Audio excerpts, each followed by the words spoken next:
And thank all of you for coming. This is a little bit overwhelming. I was just realizing I haven't given a talk in real life in over 3 years. So this is amazing. I want to thank everyone who contributed to this, all of the staff at the Allen, the tea makers, friends at Terrell Library, many, many students, my predecessor in my position, Linda Graham. This is really a group effort, as you'll start to hopefully get a sense of from the slides. So I could talk for many, many hours about the history of the old Oberlin College Museum, but today I'm going to focus on just a few elements, but as tied together by some themes. So the title of the talk is Of Coconut Armor, Beaded Moccasins, and Fish Skin Bags. But then the subtitle is really, what does it all mean? What do we do with these items in the present day? So thinking about moving forward. So what is the significance, or what are the significances, plural, of Oberlin's ethnographic materials? So these are items that were, as I'll show you in a moment, collected largely in the 19th century all over the world. And a few of those items are here at the Allen, but most of them, as Hannah said, have come under my control, the control of the Anthropology department. So there are a lot of unanswered but really exciting questions when we think about not just the past of these items, but their futures and who they can become meaningful to. If this slide looks a little crazy pants, there's a reason for that. It's because we have a lot of items in this ethnographic collection, something like 2,000, as I mentioned, from all over the world, but these are some of the hot spots. So I'll talk a little bit about Arctic items that you see represented at the top right, but I also want to just draw your attention to the fact that a great many of the collectors of these cultural items were Oberlin graduates. So they graduated as teachers, as missionaries, women and men, and as I said, traveled all over the world and collected things.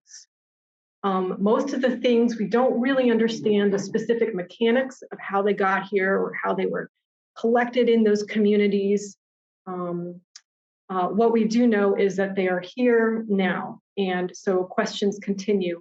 What do we do with them? And who's the we? The backdrop to this collecting, of course, can only be a colonial one. We're talking about missionaries who, again, went all over the world.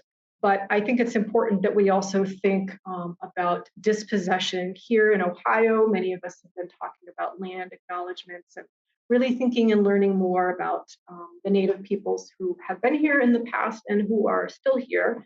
I came across this when I visited one of the national parks, the Hopewell Park, over fall break, and I saw this poster, and it's the best depiction that I've seen of the incredible loss of land through a series of treaties here in Ohio. I thought it was pretty stunning.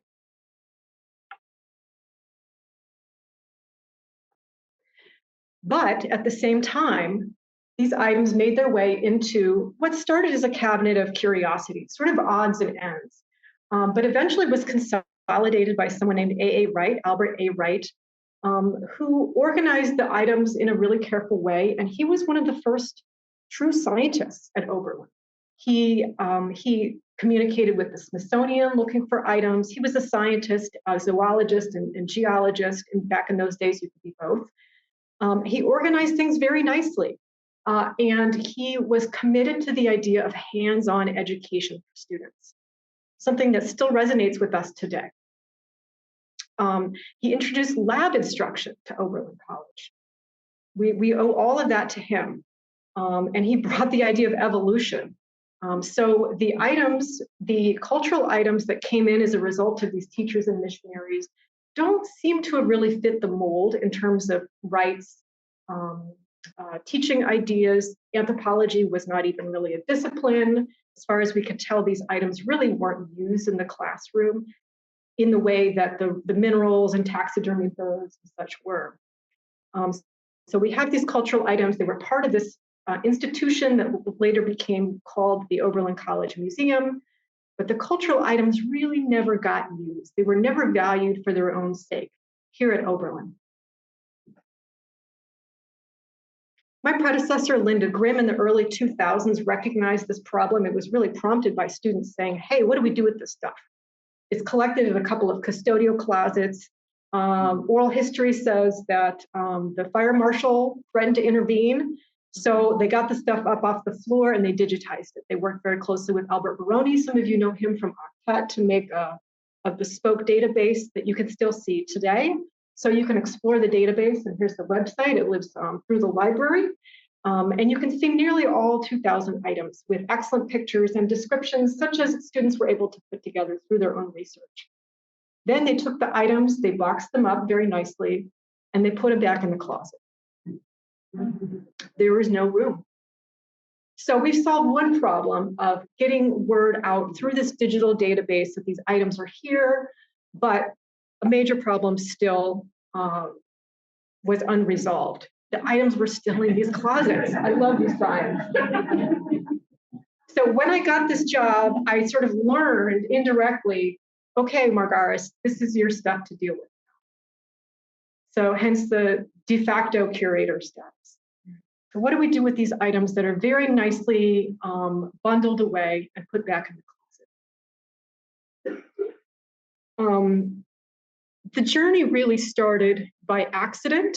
A colleague of mine, Chia Skakabara, who no longer teaches at Oberlin, but is also a dear friend, brought a woman, Rosemary Tungaruk, who's an Alaska Native woman from the very north slope of Alaska, a little town called Nuiqsut, to Oberlin to get an honorary degree. And she brought 2 family members with her. And when she was here, I said, well, hey, do you want to look at these? We have some items from Alaska, which is my area of research. Would you like to look at them? And 3 hours later, we were still going. We got the items out. Tears were welling.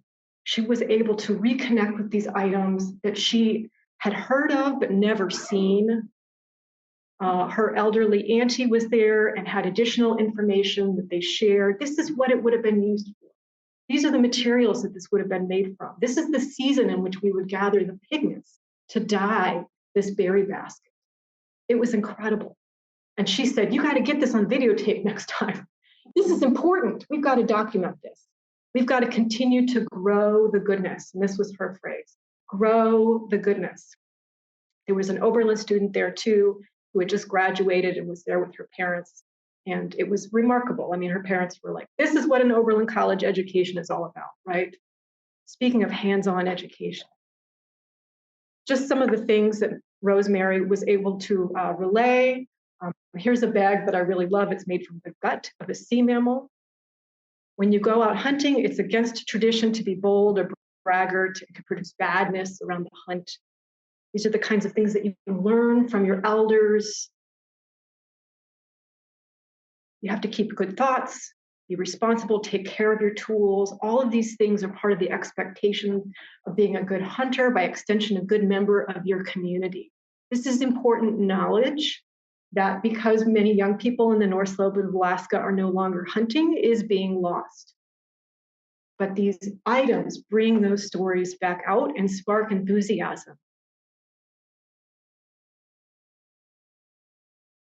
Here's a quote that I really love from an anthropologist. She's not native, but she's great. Heritage work in museum collections is not only about cultural identity in the past, but more often it's oriented toward the present and the future of Indigenous communities to benefit their health and well-being. So if we think about these items being taken out of their original communities under colonial circumstances, disease, the loss of life, the loss of knowledge, the loss of self-respect that came out of this context, these items, cultural items, can be touchstones for sharing information and revitalizing traditions and languages. Here's one example that I'm familiar with from Kodiak, Alaska, where I've done a lot of field work. A group of young women, women of different ages, went to a museum in Europe and looked at the construction of some garments that were generations old that had been taken to a museum by a collector. And their goal was not actually physical repatriation. It was not to bring the items themselves home. It was to study them, to study their modes of construction, the materials that they were made from, how the women generations past had done the stitching. They brought the knowledge home. and they taught it to the kids in the schools. And all the kids in the schools worked with these women to reconstruct the garment that you see on the right. It's not the old garment, it's a new garment. And some of you have heard this part of the story before, but it's my favorite. Part of the little rattles that they traditionally would have hanging off are puffin bills, puffin beaks, which they didn't want to use anymore. And so what did they do? They 3D printed them. This is tradition moving forward, right? These are values, community, not stuck in the past, but through material culture, moving forward and creating a more vibrant traditional society that is present in the current day. Rosemary came back. We were able to hire her as a cultural consultant specifically for the Alaska materials. We were able to this time we were able to video record her going through all of these items. So this is a student who's videotaping her as part of a class that I taught dedicated to museums. And through this project, we were able to make a digital project where every single item that she talked about was listed. You can see a little thumbnail visual of them all, and you can click on them and you can see Rosemary, a video of her talking about the item. It's really wonderful. This in turn was going to lead to, it was going to be a really great physical exhibit in Terrell Library. This picture was taken maybe February 2020. It was really going to be great. We learned a lot almost making this exhibit.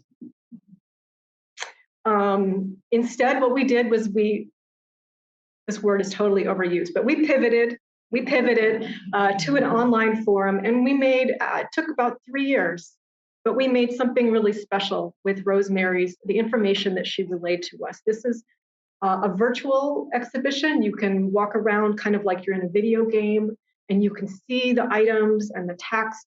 You can click on items and you can hear Rosemary talking about them. And this digital exhibit now is being used with school-aged kids back in Rosemary's community in Nooksut, Alaska, for kids. Okay, so that's a lot about Alaska, but what about this coconut fiber armor? These items were collected by, again, Oberlin missionaries. Up at the top right, you see, probably no one has seen anything like this. This is woven literally from coconut fiber. It's called core, with women's hair woven through it. This is part of a suit of armor that would have been pants, a helmet, as you see in the bottom left, made from either a puffer fish, believe it or not, or a woven helmet and lots of weaponry that went with it. We think this would have been used mostly in symbolic combat, it wouldn't actually be that effective. Again, through happenstance, someone connected to the area in Micronesia where these materials were collected, was at Oberlin for some completely other reason. And I said, hey, you want to see these Micronesian materials? This is a gentleman, Mike Roman, who is an anthropologist and was a Peace Corps volunteer in Kiribati, which is one of these nation states in Micronesia. And he's been sort of adopted into the Kiribati community. He's been an advocate for them for a very long time. I said, do you want to see these materials? And we got them out and the tears were flowing. I mean, this is a theme. We had no idea these items were here in a metal closet, in a metal cabinet. And I said, Mike, do you think that folks in Kiribati would want these items back? And he said, no, because our nation is drowning. So this is one of those areas of the world where Kiribati is primarily a string of very low-lying atolls that is very soon to be underwater. It's like emergency circumstances. And he said, what will we do with them? We soon have to move. Fiji, Australia, they're making plans now. So the answer to these questions of what we do with these items, again, is both local and global. The more I learn with others about these items, the more they tell us about ecologies, people being connected over long distances. and the effects, especially of climate change. So here's the fish skin bed, one of several that you saw earlier that Rosemary talked with us about. She also talked with us about what was going on, you see in the bottom slide. This is a fish of the kind that she regularly goes after on the Colville River in Alaska. She goes fishing with her family, subsistence fishing. And more, they've been catching the fish covered in mold. These are live fish that are actively molding in the water because the waters are warming. This is their food. Where does all the melting ice caps, where do they go? They're going to places like Micronesia on the equator. So these are linked.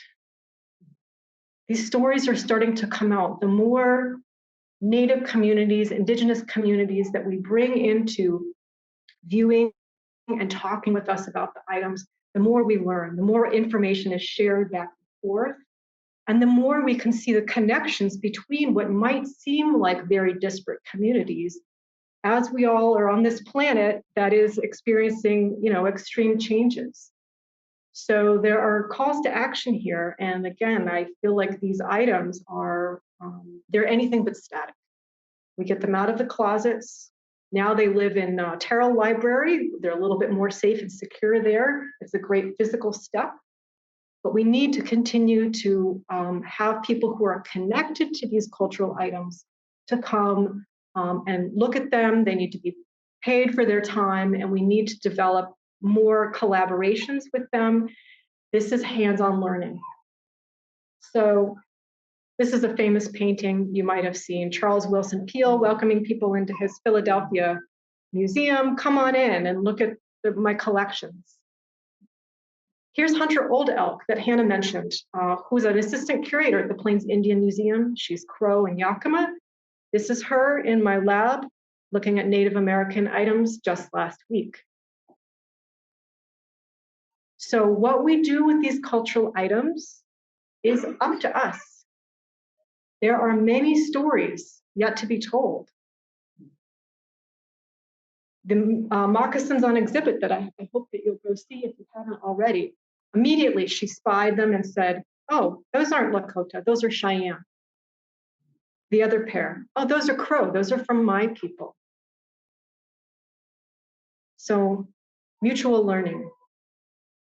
So I'll just close with this quote from Rosemary Tungaruk and her family's first visit. Here she is with a student who happened to witness this first accidental consultation. Come on over to the items and listen to the story too. You keep writing stories as you go. And alongside that is our old friend A.A. Wright, who wrote in 1893, pleaded with the college for more attention to be paid to items in the old Oberlin College Museum. He said, much other material is awaiting its turn. So that's where we are now. Thank you. I'm happy to take your questions.